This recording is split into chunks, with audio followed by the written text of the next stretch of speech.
Model की सफाई करते समय उस आदमी ने अचानक एक अजीब चीज नोटिस की। जैसे ही उसने मॉडल पर थोड़ा सा पानी छिड़का, मौसम बदलने लगा और हल्की बारिश शुरू हो गई। ये खोज सच में बहुत खतरनाक थी। फिर उसने अपना ध्यान पूरे शहर के मॉडल की तरफ किया। जैसे ही उसने थोड़ा और पानी डाला, बाहर सचमुच तेज बारिश शुरू हो गई। सड़क पर चल रहे लोग कुछ ही सेकंड में पूरी तरह भीग गए। कुछ देर पहले तक साफ दिखाई देने वाला आसमान अब काले बादलों, गरजती बिजली और तूफानी बारिश से भर चुका था। यह देखकर जेफ तुरंत बालकनी में गया ताकि इस अजीब घटना को महसूस कर सके। लेकिन उसे सबसे ज्यादा हैरानी तब हुई जब उसने महसूस किया कि बाहर हो रही बारिश का तापमान बिल्कुल उसी पानी जैसा था जो उसकी केतली में था। तभी जेफ के दिमाग में एक खतरनाक ख्याल आया। उसे लगा कि शायद इस सब का उससे कोई संबंध है और किसी तरह वह पूरे शहर को कंट्रोल कर रहा है। सच्चाई जानने के लिए वह दोबारा मॉडल के पास गया और उसमें अपना घर ढूंढने लगा। तभी उसकी नजर खिड़की के पास खड़े अपने ही छोटे से मॉडल पर पड़ी। ऐसा लग रहा था जैसे पूरा मॉडल उसी शहर की असली कॉपी हो। यहाँ तक कि सड़कों पर हो रही हर छोटी बड़ी चीज भी बिल्कुल वैसी ही थी जैसी बाहर असल दुनिया में थी। लेकिन सबसे पागलपन वाली बात यह थी कि इस मॉडल के जरिए वह पूरे शहर की बिजली तक कंट्रोल कर सकता था। इस अजीब खोज के बाद जेफ तुरंत शहर के शराब खाने की तरफ गया। वहां पहले से ही बहुत सारे लोग इकट्ठा थे। दिन में हुई उस अजीब बारिश को लेकर शराब खाने में मौजूद हर इंसान बातें कर रहा था। सभी को लग रहा था कि उस बारिश में कुछ तो गड़बड़ थी। शराब खाने की मालकिन डेजी अपने बेटे से बात कर रही थी। उसने कहा कि वह दोपहर में बाहर लगे बड़े बोर्ड को दोबारा पेंट करने वाली थी, लेकिन बारिश ने उसका पूरा प्लान खराब कर दिया। जेफ चुपचाप उनकी बातें सुनता रहा। फिर उसने तुरंत अपनी नोटबुक निकाली और सब कुछ लिख लिया, क्योंकि उसके दिमाग में अब कुछ बड़ा करने का प्लान चल रहा था। उस रात घर पहुंचते ही उसने नेल पॉलिश और रंग तैयार किए। अगली सुबह जब डेजी का बेटा बाहर आया तो वह हैरान रह गया। उनका शराब खाना पूरी तरह नया दिखाई दे रहा था। डेजी और उसका बेटा दोनों दंग थे, लेकिन खुशी इस बात की थी कि उनका काफी काम बच गया था। थोड़ी देर बाद जेफ भी वहां पहुंचा और बाकी लोगों की तरह नकली हैरानी दिखाने लगा, लेकिन उसने अब भी किसी को सच्चाई नहीं बताई। जेफ के लिए नाम या इज्जत मायने नहीं रखती थी। वह बस चुपचाप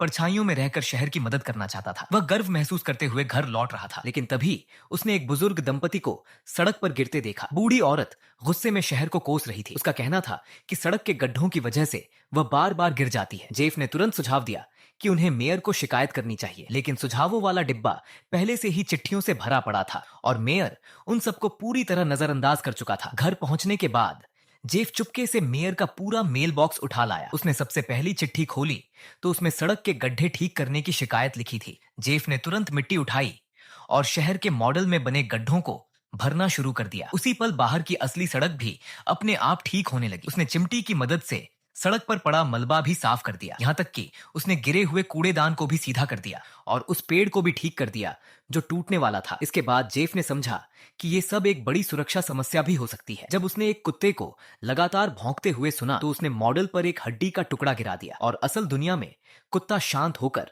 संतुष्ट हो गया। जेफ पूरी रात मेयर के मेल को पढ़ता रहा और शहर की हर समस्या को हल करता गया। अगली सुबह तक पूरा शहर देखकर लोग हैरान रह गए कि शहर कितना बदल चुका है, लेकिन किसी को नहीं पता था कि इसके पीछे कौन था। कुछ लोगों ने कहा कि ये काम सिर्फ मेयर ही कर सकता है, इसलिए सबने मान लिया कि मेयर ही सब कर रहा है। लेकिन किसी ने उम्मीद नहीं की थी कि मेयर इसका पूरा श्रेय खुद ले लेगा और डेजी से शराब खाने की दीवार पेंट करने का खर्च भी मांग लेगा। डेजी पहले से ही मेयर पर भरोसा नहीं करती थी और जब उसे कोई फायदा नहीं मिला तो मेयर ने भी इस काम को छोड़ दिया। उसी समय जेफ शराब खाने में मौजूद था। वह ये सब सुनकर बहुत गुस्से में आ गया कि वह इतनी मेहनत से सब कुछ ठीक कर रहा था और सारा क्रेडिट ये बेईमान मेयर ले जा रहा था। रास्ते में लौटते समय वह सुपरमार्केट के पास से गुजरा और उसने स्टाफ को बातें करते सुना। वे अभी भी यही मानते थे कि सब कुछ मेयर की वजह से हुआ है, खासकर क्योंकि चुनाव नजदीक था और लोगों का समर्थन जीतना बहुत जरूरी था। जेफ का चेहरा ये सुनकर बदल गया, क्योंकि कुछ समय पहले उसकी पत्नी खुद मेयर थी, लेकिन एक हादसे में उसकी मौत हो गई थी और उसी की जगह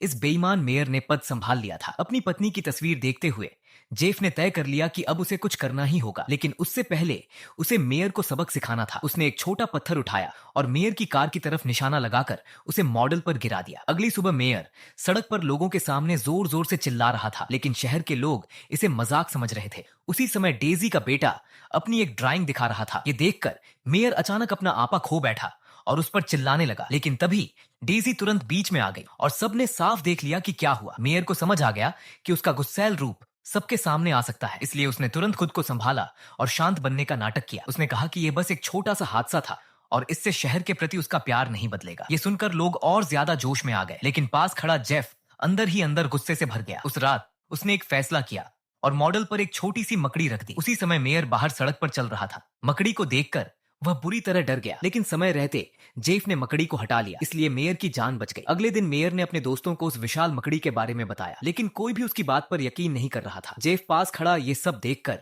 हल्की मुस्कान के साथ खुश हो रहा था। अब आखिरकार उसे शहर को सही तरीके से संभालने का समय मिल गया था। उसने खुद एक नया बड़ा साइन बोर्ड बनाया और जैसे ही वह लगाया गया, शहर का व्यापार फिर से बढ़ने लगा। यहाँ तक कि डेजी के शराब खाने में भी ग्राहकों की भीड़ बढ़ गई। जेफ चुपचाप सब देखता रहा और शहर को फिर से उभरता देखकर संतुष्ट था। लेकिन जब उसने उस साइन बोर्ड को और बड़ा बनाने का फैसला किया, तभी एक नई समस्या पैदा हो गई। नया बोर्ड पहले से बड़ा था और उसमें चमकती नियन लाइटें भी लगी थीं, लेकिन वह एक रात भी नहीं टिक पाया। अचानक शहर की बिजली व्यवस्था पूरी तरह ठप हो गई और पूरी सड़क अंधेरे में डूब गई। लोग मोमबत्तियां जलाकर एक जगह इकट्ठा होने लगे। मेयर ने तुरंत गवर्नर से संपर्क किया, लेकिन जवाब मिला कि मरम्मत में कम से कम 2 हफ्ते लगेंगे। ये सुनकर पूरे शहर में घबराहट फैल गई। लोग मेयर को दोष देने लगे कि उसने शहर के लिए कुछ नहीं किया। कुछ लोगों को शक होने लगा कि वह जानबूझकर लोगों को यहाँ से निकालकर उनके घर सस्ते में खरीदना चाहता है। एक ही झटके में मेयर शहर का सबसे बड़ा दुश्मन बन गया। जैसे जैसे लोगों का गुस्सा बढ़ता गया, मेयर ने जल्दी से शहर छोड़ने का फैसला किया,